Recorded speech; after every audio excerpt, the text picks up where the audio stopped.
Well, good morning, everyone. Thanks again for your patience and flexibility with my having to cancel class this morning. I appreciate your willingness to work with me, and we'll go through the lecture material using this YouTube video instead of trying to make it up during class time since we're already short with our Monday-Wednesday schedule. So our lecture topic today is statistics, biostatistics specifically, although some of the concepts that we'll talk about may sound familiar if you've taken another class. We're going to talk about why we need biostatistics, why it's an important tool in public health. We'll talk a little bit about probability and descriptive statistics. This is the part that will probably be familiar from other classes. And then we'll move into some things that are pretty specific to public health, including sensitivity and specificity, which are two statistics we use for screening tests, and then some rate calculations, and then relative risk and odds ratio. And then we'll have an in-class activity that we'll go through again online as well. All right, so biostatistics, basically this is the numbers part of the field. We do this in public health, we collect numbers. This is how we assess the health of our patient, which is the community. So the science of interpreting those numbers, of taking them along the path from just being data that we collect to information that we can use. Biostatistics is the tool that we use to learn from the numbers that we collect. Anytime that we talk about statistics of any kind, it's important to realize that all data includes uncertainty. Now, a way to think about this is if we used our class as an example. Let's say that I'm looking for information on the physical activity habits of undergraduates, even undergraduates at UNLV. If I ask everyone in our class what their physical activity or exercise habits are, is that going to answer my question? Am I going to know about UNLV undergraduates or undergraduates in general? It's easy to realize that there's some things about our class that may be different. I know for one thing we have quite a few athletes in class, and their physical activity patterns are probably different than the general population. Also, we tend to have a lot of health sciences majors in our public health second year seminar. So that's something that could be different about our class as well. So if I go and I collect data just from our class, I'm not going to be able to use that to generalize out to the general UNLV population or to undergraduates around the country. So there's just one example of the ways that data collection can be inaccurate. Statistics is the tool that lets us analyze the information we do get and understand how much we really know. So we're going to collect, organize, and present data, and we're going to move that along a path from just numbers to something that we can use to improve health. If we think about moving numbers along that path, this is a quick visual representation of what I mean. I think it's probably easier to understand if we use an example. So let's move ahead to the next slide, and we may flip back and forth a few times. So we're going to talk about a knowledge hierarchy. Let's say, again, starting with our class, if I collected height and weight from everybody in the room. I'll go and bring in my measuring tape and my scale. We'll bring everybody up to the front of the class. We'll collect their height and weight. And it's pretty clear, once we've gotten that, we can't really start making generalizations about people's health, right? Even if we look at people maybe whose weights are higher or lower, it doesn't make sense until we start including their height, okay? So you already have to have two pieces of data for that to make sense. And then even weight and height may not really be all the information that we need. You know, we can use those to calculate BMI. So this is a ratio between your height and weight.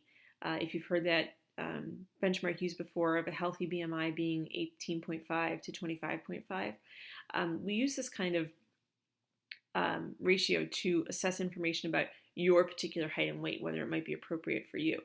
But again, we've already taken that height and weight measurement and we've moved it one step up the line. So flipping back to our previous slide, we've gone from data to information by looking at the relationships between your height and weight. But again, just knowing BMI doesn't do a whole lot of good for us without those cut points of what a healthy BMI actually would be. And that's that range between about 19 and about 25. That's a healthy weight for most of us. So when we connect BMI, flipping back again, to a pattern outside of an individual, then we see it moving up the scale again to the level of knowledge. So going back to our BMI example, let's say that you get your BMI calculated and you look at those cut points and you realize that it might be on the high side. and that you might need to make some changes in order to be healthy. Then we've moved up another level to understanding. And then if we actually make that change, start eating better and moving more, and see that BMI start to lower, that's when it's at that final stage, or wisdom, or we really start making improvements in health. So just one example of what we mean by the difference between just collecting data and then actually using it to understand and improve health. All right, so all of statistics is supported by probability. So how likely is it that the height and weight I collect from the students in our class is representative of the height and weight of students at UNLV in general? That's one example of it. A much simpler example, if we flip a coin, how many times will it come up heads? And again, this is probably a familiar concept if you've taken statistics in another class.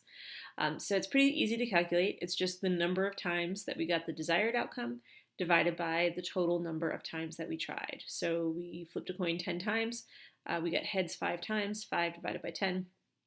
Probability 0.5 that we would get heads anytime we flip a coin. Moving this into more of a health situation, let's say that we're working on a new drug or new treatment. We're looking at the number of times patients were given the treatment as our denominator, and then the number of times that patients were cured as our numerator. So we take the number of cures divided by the total number of trials, and again, we get a probability statistic there as well. So again, this is familiar probably from other math or statistics courses, but it is an important foundational concept for statistics. We also use descriptive statistics in public health. We've got our measures of central tendency, mean, median, and mode. Again, probably familiar from other math classes.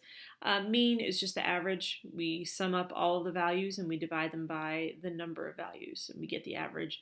Median being the middle of the list, and then mode being the value that occurs most often. So if we look at an example of that, let's say that I'm doing a tobacco cessation intervention, and I've collected the ages of all the people who came. We've got a mean age of 50, so if we added all the ages together and divide by the number of participants, the average age was 50. The median, so the one that's directly between the highest and the lowest, is 57, and our mode, or our most commonly reported, is 45. So we also have a minimum and maximum, so the lowest age 14, highest age 64, and a range of 50.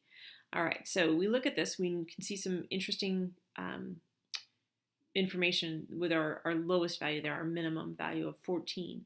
And because it's so much lower than all the other ages, maybe one of our grandparents brought along a teenager who they thought might be interested in the tobacco cessation material, we see this difference between our mean and our median. We've got 7 whole points of difference. What that means is we have an outlier. We've got one value that's really different. So each of these statistics, mean, median, and mode, can tell us something slightly different about the kind of data that we've collected. These aren't things that we'll be calculating here in class, but they are important concepts to understand in terms of biostatistics. Moving on more specifically to statistics that are important for public health, we do a lot of screening, right? We talk about screening tests as the best example of secondary prevention. That's when we're trying to catch a disease before it becomes more serious. We do lots of kinds of screenings. We've got mammograms for breast cancer, pregnancy tests, we've got tests for prostate cancer and skin cancer, even blood pressure screenings at a health fair where you go and your blood pressure taken is a screening as well. Now, when we look at selecting a test to give to a population, we're looking for a couple of things. We're looking for a test that is going to give us few false positives and few false negatives. So if we think about what happens here, a false positive. Let's say that you go to the student health clinic and you get tested for STDs. A false positive would be the student health clinic calling and telling you that you have an STI when you don't. Okay, so that's finding a disease when there isn't one. We also have the flip side of that, which is a false negative.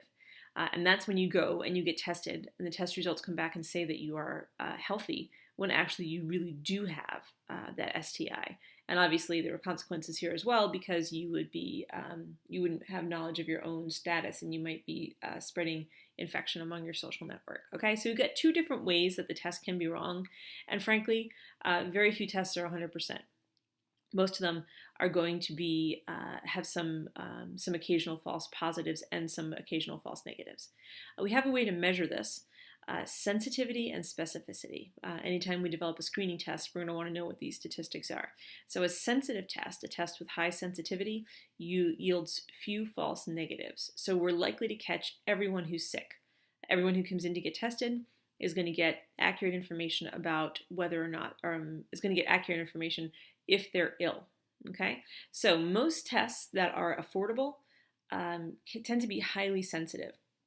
Let's say, back to our example of having your blood pressure screen. Let's say you go to a health fair and you get your blood pressure tested. This is something relatively easy to do. Many people train to do it. No big investment in specialized equipment, just a blood pressure cuff. And let's say we find out that your blood pressure is actually high. And we're worried that you might actually have heart disease. So what we'll do after giving you that less expensive but more sensitive test is bring you in maybe to a cardiologist's office and have an EKG done. Now the EKG is more specific. The EKG is going to give us more specific information about what condition your heart may be in, and we'll see few false positives. You may have higher blood pressure, but not yet have heart disease, if that makes sense. So we've got sensitivity, which is yielding few false negatives, and specificity, which is yielding few false positives. If you're looking for a way to remember, sensitivity has that N for negatives, specificity has the P for positive.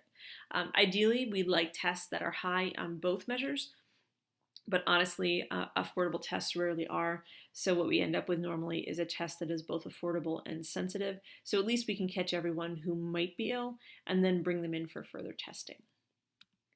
Another kind of statistic that we use quite a bit in public health is the idea of rates. We've already talked about these multiple times here in class. So this would be the birth rate, the death rate, anything that we're talking about in a population can usually be expressed as a rate. Depending on what kind of condition we're talking about, we may express it per 100, per 1,000, or per 100,000. Like chronic disease death rates are typically expressed per 100,000 just because of the size of our population. And what that allows us to do is just to compare apples to apples when we're talking about different kinds of communities.